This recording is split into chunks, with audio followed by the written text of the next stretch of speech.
Good morning, afternoon, or evening, depending upon where in the world you are watching this. Welcome back to Afternoons with Aces, the implementation series. This is session 4, conversion mapping and validation, the fourth session of a planned 10. I'm your host, Tom Simkis, along with my co-host, Lee Briggs. Let's talk about what we're going to go through today. Our agenda, we'll do our introductions as usual. We'll then do the series overview, what we're trying to accomplish in these sets of videos that we're sharing with you all. Begin at the end, know what you're converting, how you will measure it, and what is a successful conversion. Talk about some data conversion best practices. Make sure the process is repeatable. Aim small, miss small. I would say of all of the things we'll go through today, that is the one that I utilize the most, and that has served me best over all my years of consulting. And then we'll talk about what is good enough.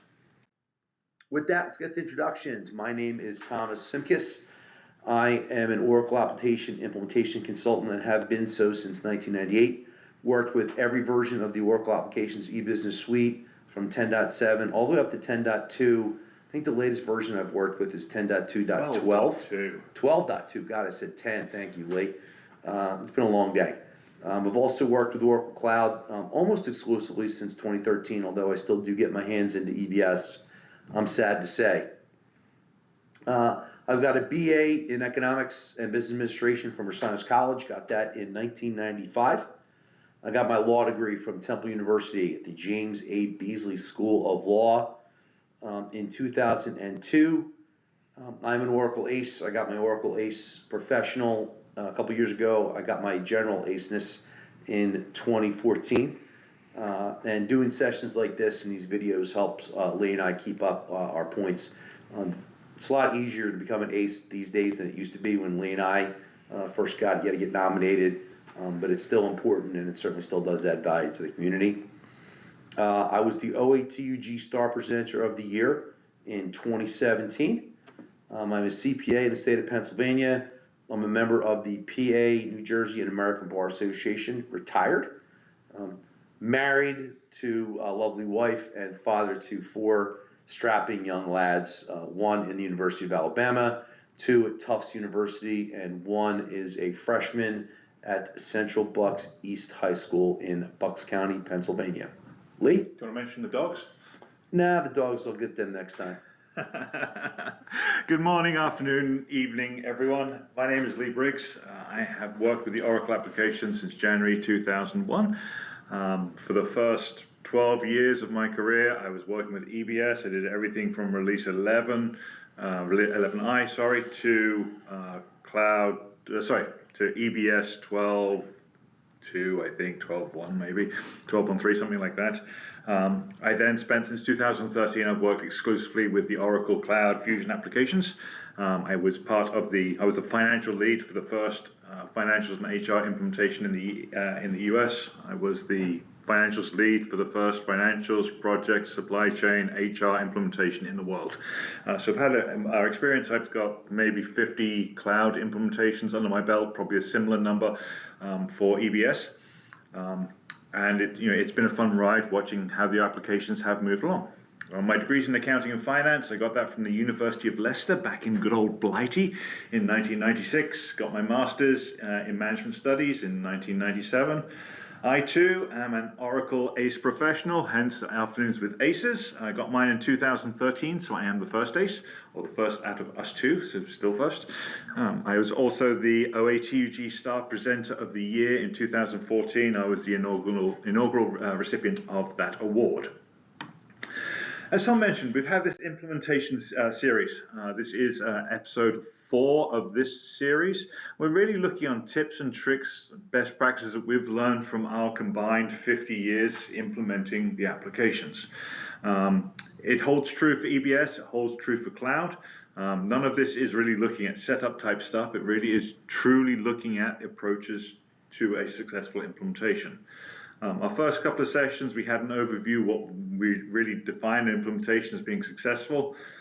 We talked through our approach to getting requirements, which is actually starting at the report, starting at the end, seeing what people need, what clients need. to get out of the system to really help you on how you build the system to meet those requirements. And in our last episode, we looked at taking requirements to a test case. So getting a requirement, getting a requirement, taking a use case, from a use case, getting a test case or multiple test cases, all the way through to testing all those test cases and mapping them back to the requirements to make sure that of your 1,000 requirements, you may have 3,000 test cases, but you've gone through everything which met all those requirements. This session is around conversions, looking at our mapping and validation. In our next session, which I think is in a couple of weeks, we'll be talking through the accounting. You can see the other 5 sessions we have out there. But Tom, we said we're talking about data validation, right? So we're going through conversion mapping and the validation of that conversion. What do you think about when you start thinking about that kind of stuff? When I start thinking about it, it says begin at the end, and I really mean that, which is, how do you know what success is going to be? We talked about at the beginning of this series, but know what you're converting, get agreement, and get agreement again, not just between you and the customer, but between the customer and the customer, and between you and the rest of your consultants. I'll give you a real example. Let's assume you're going to convert active customers from the last 3 years. But you're going to convert open orders and closed orders from the prior 1 year. Well, depending upon your system, your closed orders might have customers that haven't been active in a couple years. If you manufacture things and they take a long time, you could have to go back quite a long way. So agreement on what is an open customer requires understanding of the business processes and understanding what the data looks like. And I really do like to say, if you can use standard reports to validate that stuff, even if it's only partial, it's better.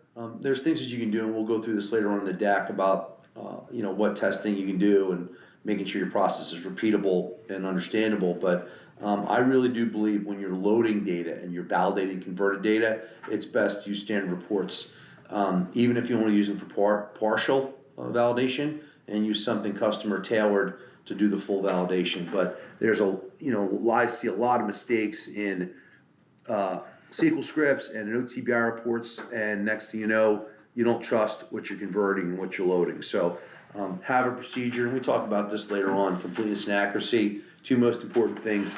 Begin at the end. Know what you're converting, get agreement, and know how you're going to validate it.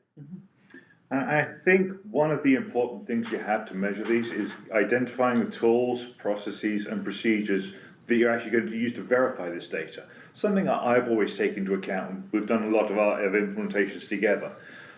When I get an extract out of the system, to your point, I want to rely on a report to get me this information. If we take the example that you mentioned earlier of open AR invoices, well, what do I use to measure that on a regular basis? In my legacy system, I probably have an AR aging report.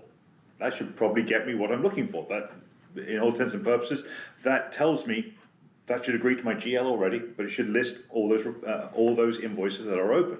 If they're open and I've got an extract that doesn't tie to that, both on the count and a total, I've got something out of whack. Either my extract is wrong or my report is wrong. There is no third option out there. So getting an extract of account and totals. There are 1,000 invoices in here totaling $1 million. That's what I've been extracted. I then need to load it. I need to transform it. Do I still have 1,000 invoices for $1 million? Let me load it into the interface tables. Do I still have 1,000 transactions for $1 million? Import them as transactions. Can I get a report out that says there are 1,000 invoices for $1 million? That is my process all the way through. So it is tracking what was extracted.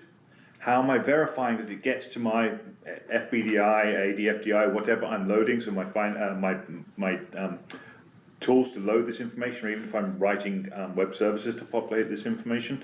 How am I verifying that it gets there? And then how do I get that data out? All of those steps are important. You can't just say, in Oracle there is 1,000 transactions for $1 million. I want to make sure, essentially a chain of custody all the way through. You gave me $1,000 invoices for $1 million. That's what I've got in the system. Nothing's dropped out. And if something drops out, and it's going to drop out, I can explain it. Yes, I cannot load this customer because there's an upside down question mark in their name, and I can't deal with that. Great, it's going to probably be a problem all the way through, but I've tracked There will be $1,000 invoice for $1 million, 999 go in because this guy has got an upside down question mark in it. I'll load that one manually. Thanks, Lee. Before we move to the next slide, I just want to point out the series is kind of geared towards everybody, whether you're a beginner or an expert. And if you are an expert, you might be listening to this one thinking, "My God, this is so rudimentary," and you'd be right. You'd also be potentially amazed at how often this stuff does not happen. I get called into these projects at the beginning, the middle, the end, and these are the things that Lee and I are going over are the first questions I ask. And the amount of times that we hear, "No, we didn't do that. We don't have a procedure. We haven't got agreement," is staggering. And that really is the reason that we're sharing these anecdotes and stories. All right, so data conversion best practices, Lee. Yeah, so what we're really looking for here is, can I repeat whatever process this is? If I'm writing code to get an extract of stuff, can the code be run every time and get the same results or correct results? Is it repeatable? I don't want to be testing this live. You joke around all programmers is, of course I tested it in production, but I want to make sure that I've tested it way before I get to production, that I can extract the data and it works every time. I want to get sample data. I don't care if you can't get me everything. Get me some suppliers, get me some customers, at least the information I can get in there, so I'm using your real suppliers. We can start working on that data, start seeing what we have out there. Again, it doesn't need to be an extract. If you can get me an aging report for a specific customer, great. I can see the customer, we can start getting some invoices in, just so we can see that it is working correctly. The other part is, manual entry is fine. You can do manual entry. Data conversion doesn't need to be a programmatic approach. I've got some clients where I have one I'm working with right now has 17 suppliers, and of those 17 suppliers, 5 of them have bank accounts. Guess what? The bank accounts are going to probably be entered manually. It's a test for some of the approvals we have out there, but it is a valid tool. As long as folks can copy and paste and get that data in correctly, it is a valid approach for my data conversion. The one that's near and dear to my heart, and Tom called this out earlier, aim small and miss small. And it annoys the bejesus out of me when I get calls for, I've tried to load my customer data and it's failed. Okay, let me have a look at the record. Wait, why are there 4,000 customers in here? Oh, that's my extract. Yeah, that's not going to help anyone. You can't load 4,000 customers first go. Load one. Does one work? No. Great. Load one. You can do it with one? Okay, let's get to 5. So, when I load 5, aim small, miss small. Biggest thing we have out there. Final is, what is good enough? Do I need to get all 100% in there? Can I get 99% in there? Can I do, upside down question marks? Not going to be a problem. But what is good enough? What we have out there. Tom, what about repeatable? So first thing we want to focus on is the repeatability and auditability of the extract, right? So with this manual systematic, you have to be able to explain the data that you're getting and what your process is, right? We're converting open invoices, open suppliers, whatever it happens to be. And this is the filters that we should use to generate them. Run it and run it again. Did it stay the same? Can you run a standard report to tie it out? If you can, great. This is really difficult in a moving environment. That's why when you're testing, I really like to get a static environment. What I mean by that is a clone prod from last month that's not being updated, and it helps me validate that my extract is fine. And you really do want to tie your extract out before you transform it. I cannot stress that enough. You got to take your extract and make sure it's right before you change it. Why?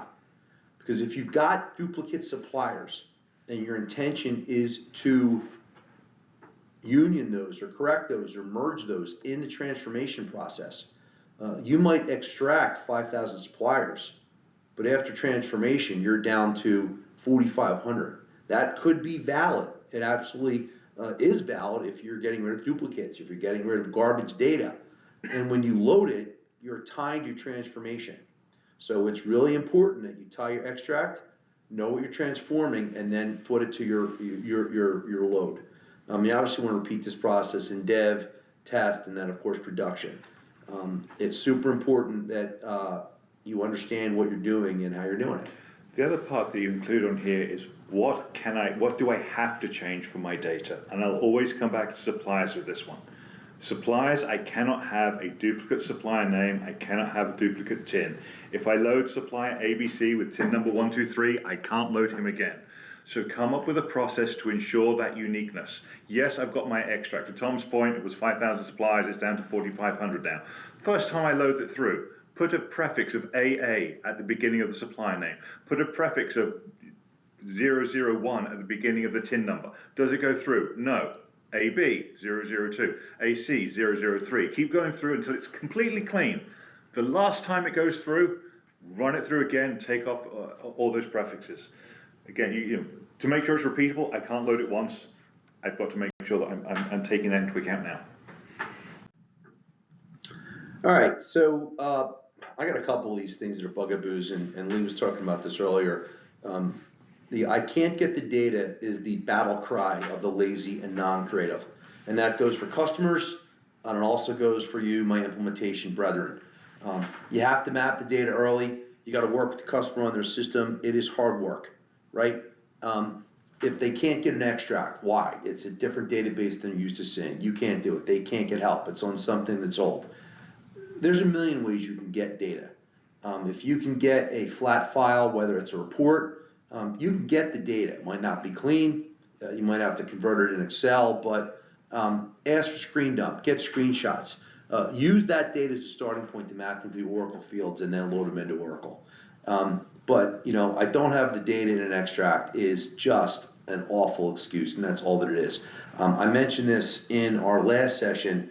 One of the first things that I used to do when I actually did the implementation work, depending on the module that I was implementing, I would get a pretty good subset of data right at the start of the project. So if I was doing general ledger, I got actual journal entries. If I was doing payables, I got AP suppliers, I got invoices, I got checks.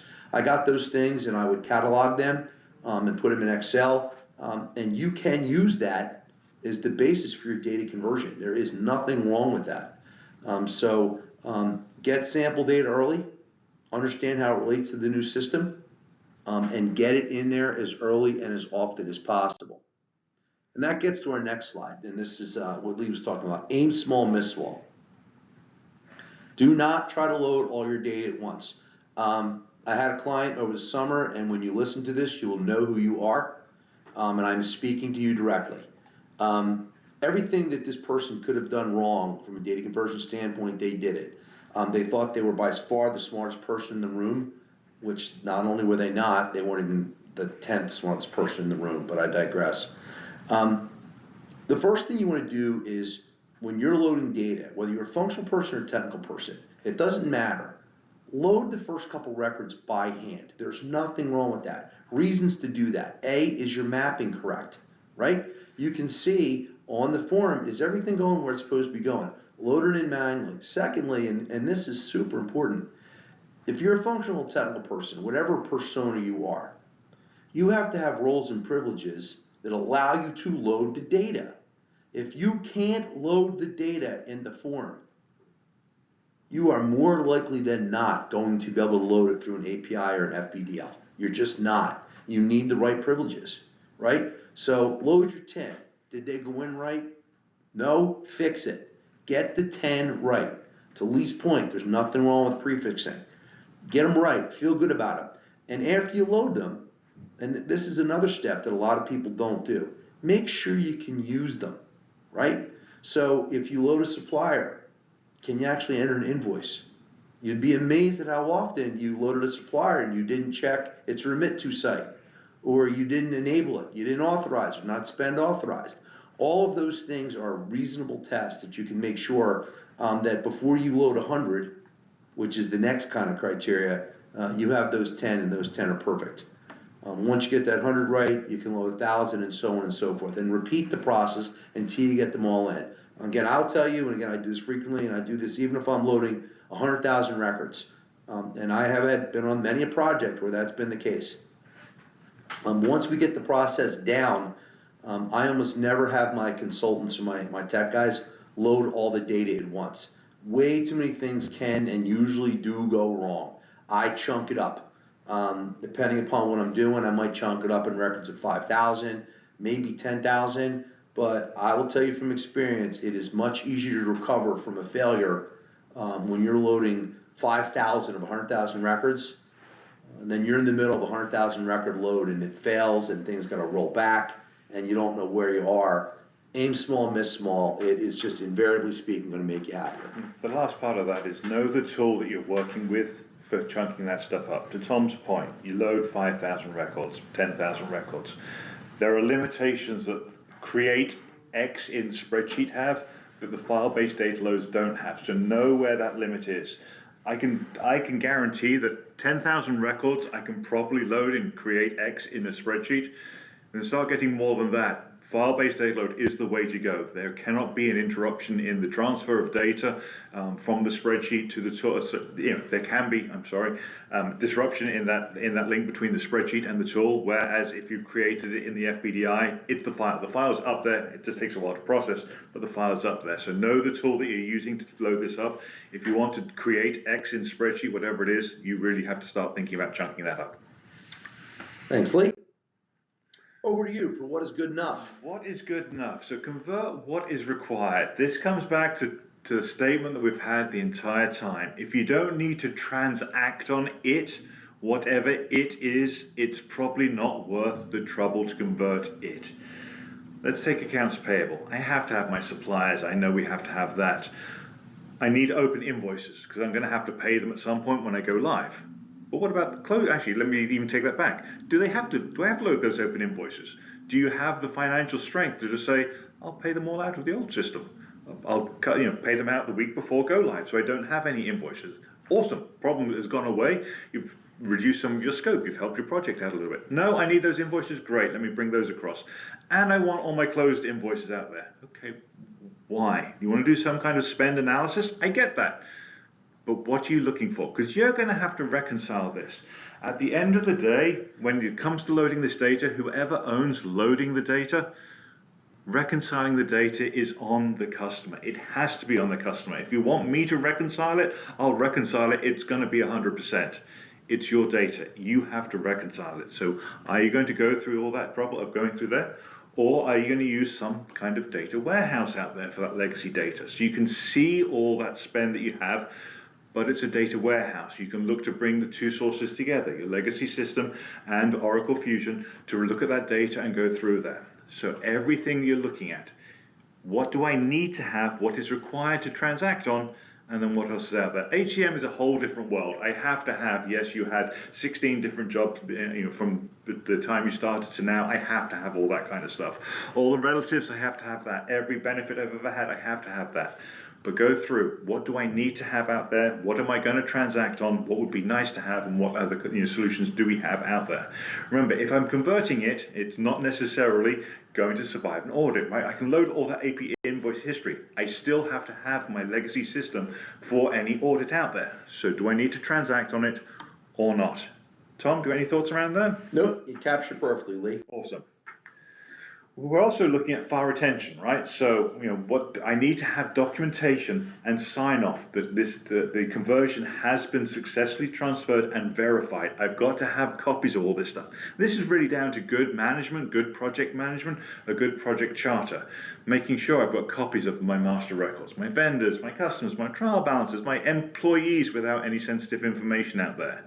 I can look at my trial balances and agree to it. I can look at my, if I've got my historical details, so not only am I bringing trial balance level stuff in there, but individual journals for each month that is out there and what the journal was. If I'm doing that, I've got to have records of it. I've got to be able to show that I've gone through there. My payroll data, if I'm doing parallel, loading all that parallel stuff, I've got that out there.